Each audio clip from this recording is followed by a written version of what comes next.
हिमांशु, ये बड़ा दिलचस्प है कि राहुल गांधी बार बार संसद में लंदन वाले बयान को लेकर एक्सप्लेन करने की बात कर रहे थे, लेकिन अब उनकी सदस्यता खत्म हो गई है। प्रोसेस जरा समझा दीजिए, अगर डिटेल जानकारी आपको मिली है तो। देखिए, प्रोसेस बड़ा सिंपल है शुभांकर, और उसके अंदर एक ही चीज है कि अगर ये लॉ है, एक ही चीज जिसके अंदर 2 साल ये लॉ है जिसके अंदर 2 साल या उससे ज्यादा की सजा अगर किसी सांसद, विधायक या विधान परिषद के सदस्य को होती है तो उसकी सदस्यता को रद्द किया जा सकता है। वो चुनाव नहीं लड़ सकते हैं 6 साल के लिए। इसी को लेकर जो है यूपीए सरकार एक ऑर्डिनेंस लेके आई थी कि इस पर जो है वो 6 साल कर दिया जाए 2 साल को। लेकिन राहुल गांधी ने प्रेस क्लब के अंदर एक प्रेस कॉन्फ्रेंस के दौरान जो है उस ऑर्डिनेंस की कॉपी फाड़ दी थी तब। और अब उनको, क्योंकि सूरत के अंदर कल डिफेमेशन केस के अंदर जो है उनको 2 साल की सजा हुई है, 1 महीने का समय उनके पास है कि वो हाई कोर्ट जाएं और इस जजमेंट के खिलाफ जाकर स्टे ले आएं। लेकिन सारी पावर इस जजमेंट के बाद जो है वो स्पीकर के पास आ जाती थी। स्पीकर तक जब ये नोटिस पहुंचा उसके बाद उन्होंने कार्रवाई की और राहुल गांधी की जो सदस्यता है उसको उन्होंने रद्द कर दिया। यानी कि अगर स्टे हाईकोर्ट या सुप्रीम कोर्ट इस पर स्टे नहीं देता है तो वो अगले 6 साल तक जो है वो चुनाव भी नहीं लड़ सकते हैं। तो क्या हिमांशु, ये एक बहुत बड़ा सेटबैक नहीं हो जाएगा कि आप कह रहे हैं कि अगर स्टे नहीं मिलता है तो राहुल गांधी यानी अगला लोकसभा चुनाव जो है वो नहीं लड़ पाएंगे?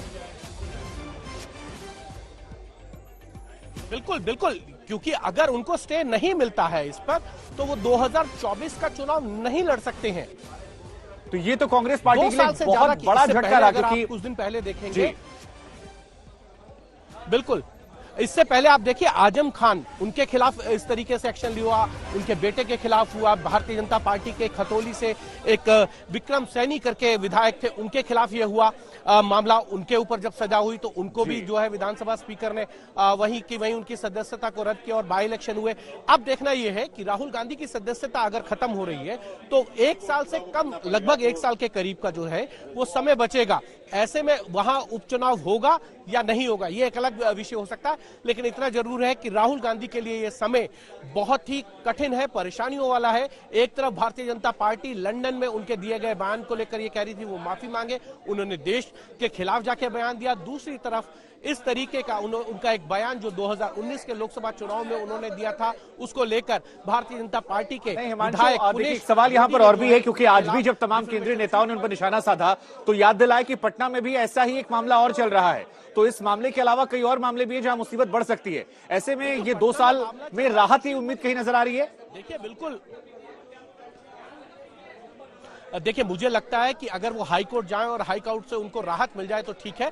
मैंने अभी कुछ देर पहले आपको ये बताया था कि केरल के एक सांसद हैं, उनको भी 10 साल की सजा हुई थी एक मामले में अभी, और उनकी भी सदस्यता को रद्द करने का था। लेकिन वो गए सुप्रीम कोर्ट और उन्होंने उसको चैलेंज किया और सुप्रीम कोर्ट ने स्टे लगा दिया।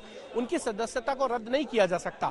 तो अगर राहुल गांधी हाई कोर्ट या सुप्रीम कोर्ट से उस पर स्टे ले आते हैं कि 1 साल से कम समय है या कोई और चीज को लेकर कि मैंने ऐसा बयान नहीं दिया है और उनके पक्ष में ये फैसला आता है, स्टे लग जाता है, तो फिर देखने वाली बात है। लेकिन इतना जरूर है जो फैसला आया है उसके बाद ये तय हो गया कि कोर्ट के जजमेंट के पास ये बॉल जो है स्पीकर के पाले में थी, स्पीकर ने उस पर जजमेंट लिया और राहुल गांधी की जो लोकसभा की सदस्यता है उसको रद्द कर दिया है।